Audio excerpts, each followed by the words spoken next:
Do you want to grow your hair out longer, stronger, and healthier? Well, you may be doing some things that are holding you back. A lot of common things that hold people back from their hair growing faster.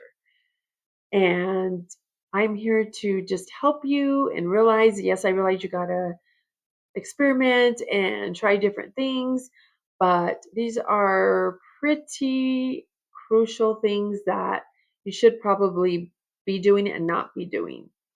Now, one of the biggest misconceptions on social media is silicones and sulfates. I find my hair has been thriving. I've been using it for 8 months. So, a couple things that I do want to talk about is mistake number one is over trimming your hair. So your hair grows from the scalp. And yes, I know you're going to say, yes, I know that, but you still need to keep the ends very healthy and trim those right ends off or split ends. Well, your hair can actually grow with split ends. You can make your hair look really nice and really tame with oil. I use lots of argan oil and jojoba oil, almond oil, as well as shea butter on the ends of my hair. And that helps lock in your split ends. So by cutting your hair every 3 to 4 weeks, if not more, it is, or less, should I say, it is a little less. It is just taking off all your progress, which is hair grows half an inch a month. And if you're constantly cutting that off, then it's really not going to be showing any signs of growing or any progress of growing. So while you should be doing hair dusting, really trimming, you don't really need to be doing that because, like I said, it is just taking off any progress. Now, if you want to have your hair at that blunt look, that's a totally different story. But on hair growth process, you're not going to be really seeing hardly any, and it's going to take even longer. Mistake number two is bleaching, constantly bleaching your hair. I was queen of bleach since I was 15 or 16 years old. All my life, I bleached my hair. Very few times I had some rest in between, but I bleached my hair every second I got, whether it was for really super white bleach, blonde to red, and balayage, all kinds of different types of bleaching and our looks for my hair, I did bleaching like you would not believe.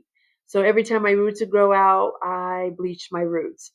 And then I got to a point where I just bleached the ends and did the balayage and I did the tops dark. But your hair still, it suffers from it. It definitely weakens the hair strands and causes breakage, and you have a totally different texture in your hair.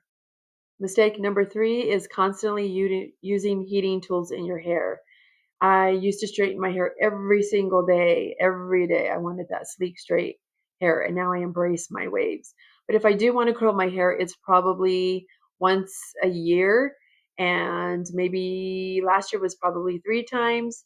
This year is like last year and this year has gotten a little bit more, but I use maybe just to show a video. If I go out once in a while, I will curl my hair. And even then, I just use natural wave in my hair. And if I ever do, I use a heat protectant spray in my hair. And blow drying my hair, I did not blow dry my hair hardly at all for for the last maybe 3 years, just because I really was lazy.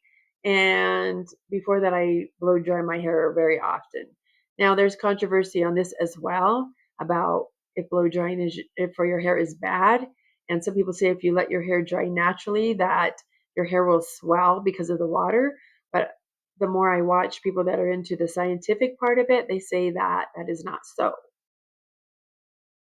Mistake number four, washing your hair too frequently. Now, this is also another debate back and forth. Do what works for your hair. My hair, I wash anywhere from 3 to 6 days. I've tried to wash my hair every day. I have drier hair because my hair is wavy, so it tends to be a different texture. So, I mean, it's good to have some oils in your hair, but there again, that could be just a debate going back and forth with people all day long. So I'm not really going to cover too much on that. Just do what works for you. Mistake number five is wearing your hair very tight in tight ponytails, tight braids. If you do braid your hair, you don't want to braid it so tight that your hair might break. You want to get different elastics that are proven when you put them on the ends that they won't pull your hair out. I use silk hair ties, silk bonnets, velvet bonnets, and velvet hair ties. So you just want to do looser braids, especially in the nighttime, or a bun and a loose bun, and then put one of your silk bonnets in, as well as a silk hair tie. You sleep with that. So that definitely helps from the friction and moving around and a chance of your hair breaking off. Now, I'm just going to say another mistake or just move on to the next one because I might lose count where I was at. But another mistake is not doing scalp massaging because you can get buildup. I use my hair oil, it does have lavender. Another one that I made has peppermint oil, and that definitely helps your scalp and stimulating any type of dandruff going on in there. It helps get rid of any type of scalp itchiness and flakiness. And so you definitely want to make sure you're taking care of your scalp all the time. And another mistake for hair not being healthy or growing is not taking care of your nutrition, not eating what you're supposed to be eating, and the vitamins, and just neglecting eating in general. So you definitely want to take a look at what you've been doing and make sure that you're eating the right protein and getting fiber in your diet and your vegetables. So just make sure that you try to put together a plan for yourself. Another mistake is brushing your hair when it's wet excessively. Now, I do have wet brushes, detanglers that I use when my hair is wet. And I recently have just been letting my hair air dry again naturally. So I'm going back to that again. And I haven't had any problems with it. Last year I did the air drying for about 6, 7 months and I had no problems. And I went to blow drying my hair. But I recently been back on some Indian hair mask, and I noticed when I let it air dry that all my natural hair wave comes in a lot better. So just remember this is possible. And some of the vitamins that I heard that do not work that I hear a lot of hype about is biotin, because biotin, you have to be deficiency in this, and this could also stop certain blood work and tests from detecting anything that's wrong with you, or if there might be. So you really got to be careful with biotin, as well as some other vitamins that claim that grows your hair overnight. You just have to take time. It takes commitment, and roughly 2 years is probably when you could really see hair growth. I try to keep track of where my hair is 3 months ago, and then I just did another uh, length, like to see where my hair was, and it had grew some because it grew probably about this much in the video. I'll do another video about that another time, but I'm going to do it in June and just show that your hair can grow. The last time that I did a hair dusting in my hair was last June of 2024, is April 2025, and I'm not sure when I'm going to be doing another. So far, I don't think that I need to. And one of my favorites for my ends is shea butter. I get it in the clump where you have to just mix it yourself. And you can mix it with anything from neem oil to black seed oil and castor oil. And it is so beneficial for the ends of my hair. It helps lock in the split end.